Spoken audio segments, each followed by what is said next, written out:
Hey, what's up, everybody? It's Brian from USA.Patriot.Cards, and it is about 2 or 3 days away from Christmas. It's cold as hell outside. The entire country's been overtaken by an Arctic blast that has brought 70-mile-an-hour freezing temperatures, which we've enjoyed here in North Texas. I was worried about the Christmas lights blowing off the house, but so far they've managed to barely hang on. We even had a couple snow flurries this morning, so that was fun.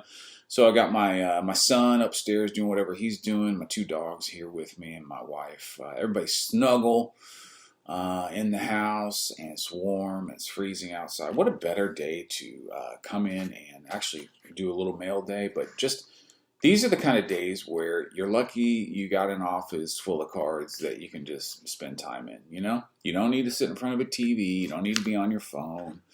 You just come in here and hang out with the cards that you have and enjoy them. Maybe make a video.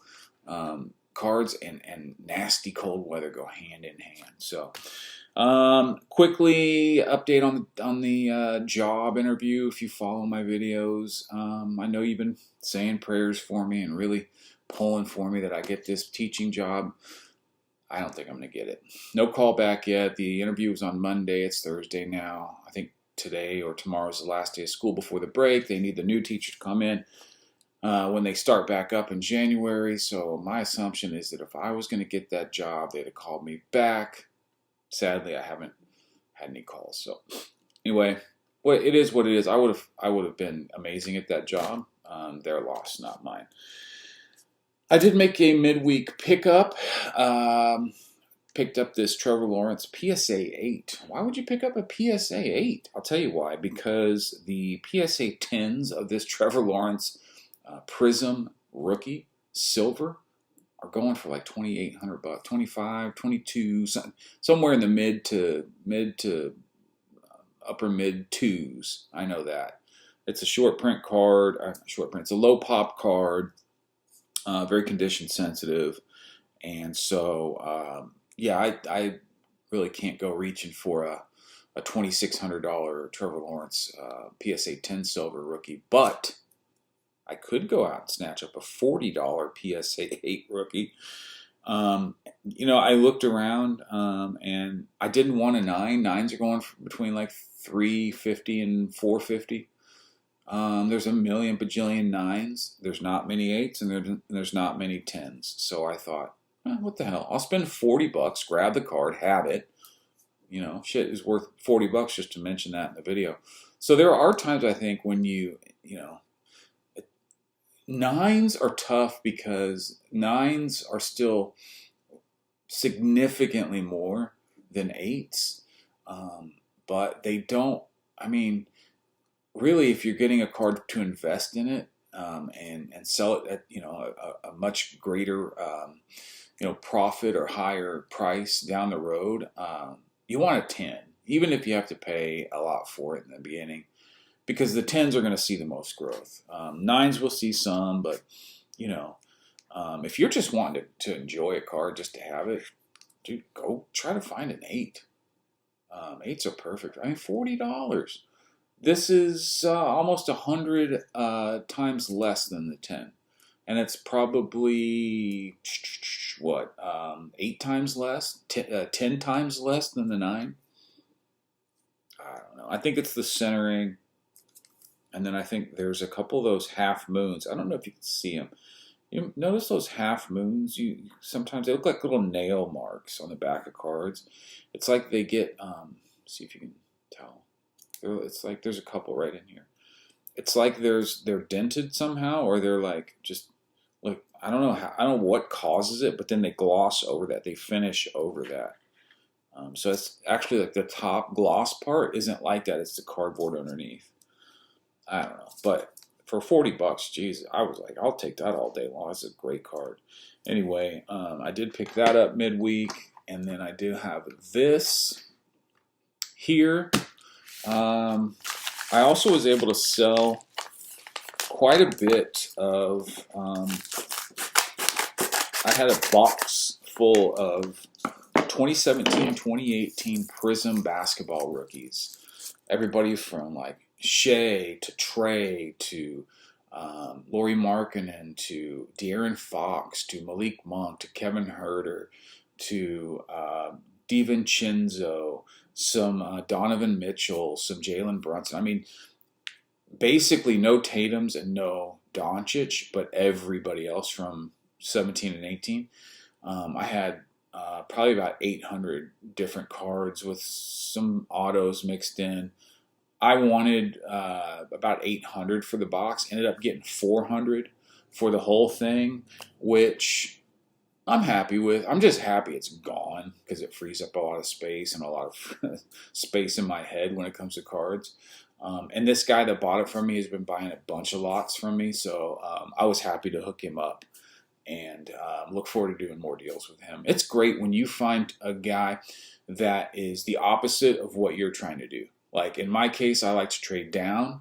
No, I like to trade up. So I like to trade, cards that will sell more easily and that are more liquid for bigger cards that probably won't sell as easily, but I like to put in my collection. So it's great for me to find somebody who wants to trade down. I trade up. Also, in this instance, I don't normally have a lot of just bulk raw. But in this instance, I did, from ripping all those boxes back when they were 100, 150 bucks, like back when you could get Prizm Basketball, a hobby box for 150 bucks. I think once Doncic and Trey started hitting the scene, they went up to maybe 300. I think basketball was like, Prizm was like 300 in Doncic's year. But I ripped a ton of that stuff in 2017 and 2018, so I had a bunch of raw that I didn't necessarily want to take the time to grade and get back and piece out and put on eBay and do all that work.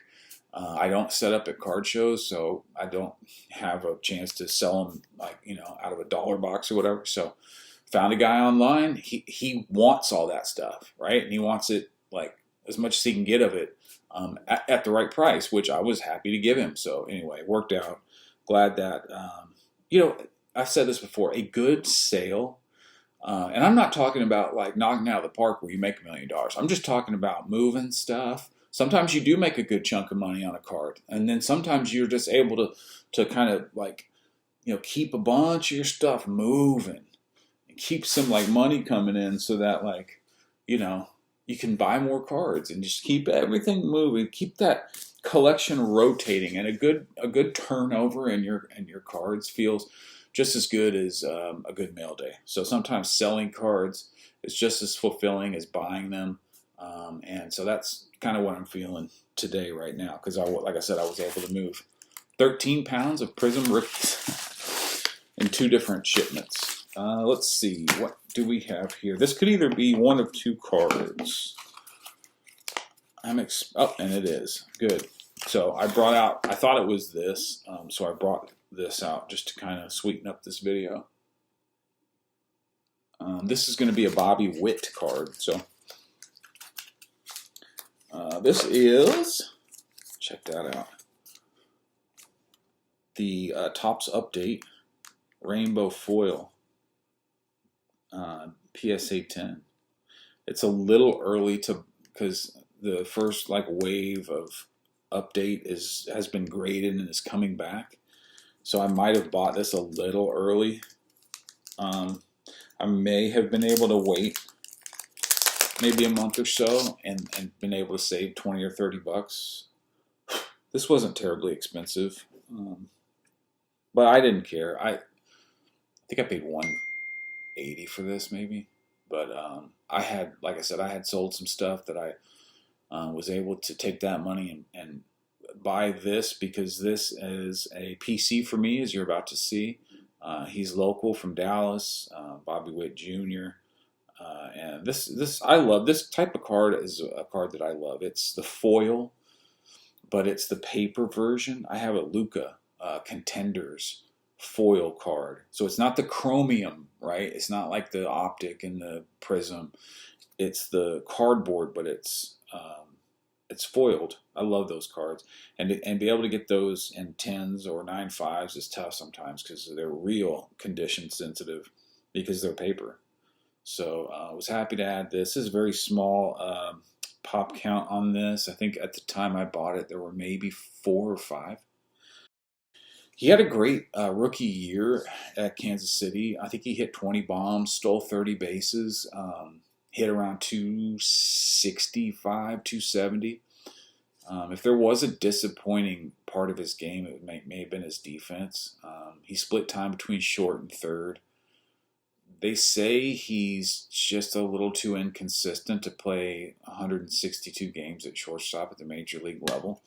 But then again, he makes these tremendous plays. So it's just a matter, I think, of getting used to playing the position. But I don't think he's incapable. Matter of fact, I know he's not. I've seen him play great shortstop. But I've also seen him kick some balls that shouldn't be kicked. So I thought I would show you the rest of my Bobby Witt stuff just while I had your attention on the matter. I'll just quickly go through it.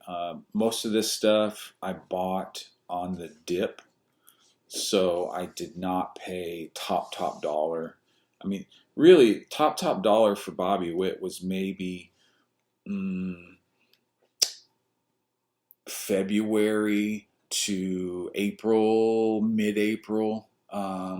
Of his rookie season. So February, when pitchers and catchers and spring training and everybody was going back and talking about the big prospects, Julio Rodriguez, while he was one of the biggest prospects in baseball, nobody was really talking about the kind of year he might have. I don't know if they didn't expect him to break into the big leagues last year, or if they didn't expect him to come up so soon, but he took the league by surprise. But anyway, Bobby Witt stuff was hot from February till, like I said, probably about the end of April. It took him a good month before people were like, hey, this kid's getting off to a really slow start for his standards. And so, and then the down market came. And so, I mean, he fell by, his blue PSA 10s were doing like 20K. I think a couple sold around, maybe not 20, between 15 and 18.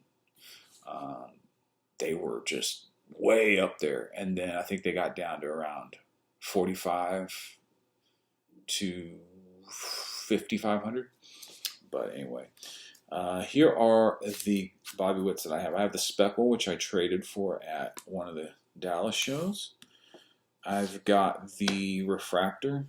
I don't remember where I remember I traded and you might not like this trade. You might think I got beat. I probably did get beat, but I really don't care. It was a pink. Was it a pink? No, neon green. I had a neon green Josh Allen Prizm Auto, PSA 10 rookie, that I traded for this. And at the time, I think the Allen was maybe worth a couple $100 more. I didn't care. There was a guy at the card show that had one of these. I wanted it. Sometimes I don't even give a shit. Like, whatever. I want that card. I'm going to get it. Here, you take this neon green Allen, and we'll keep it moving. I also traded for this. Now, this is kind of interesting because this says Gem Mint 10, which the card's Gem Mint 10, and then has an authentic auto. I don't know if they filled that out wrong on the grading entry when they were sending off the PSA. But it's definitely a 10 auto. Like, I don't know why they wouldn't just grade the auto as well. But it's green shimmer, and it's out of 99, and it's 62 out of 99. If you have any idea why they would do this, let me know. Like, is there a play for not grading the auto but having it authenticated? I don't know. And I'm not reading that wrong, right? I mean, I don't know. Anyway, lucky to have two of these Atomics. The Atomics are really cool. They're like cracked ice. They're out of 99, and I got two of them. A lot of people don't like the Atomics. Some people think they're a little gimmicky maybe for Bowman. You got your purists that would rather have a blue out of 150 than an Atomic out of 99. But I'm not one of those guys. Here's a nice one, right? A blue, true blue. Speaking of the blues out of 150, where's the number? Oh, right there. 27 out of 150. True blue. PSA 10. There's another one. And there is the BGS 9.5 version of it. So, got a nice little stash of Bobbies. Happy to add this one. And yeah, still waiting for that phone to ring. Until then, I'll probably be making another video before Christmas. But if I don't, have a great, great Christmas. Merry Christmas to you and your family. Happy holidays. And we'll see you soon. Thanks. Bye.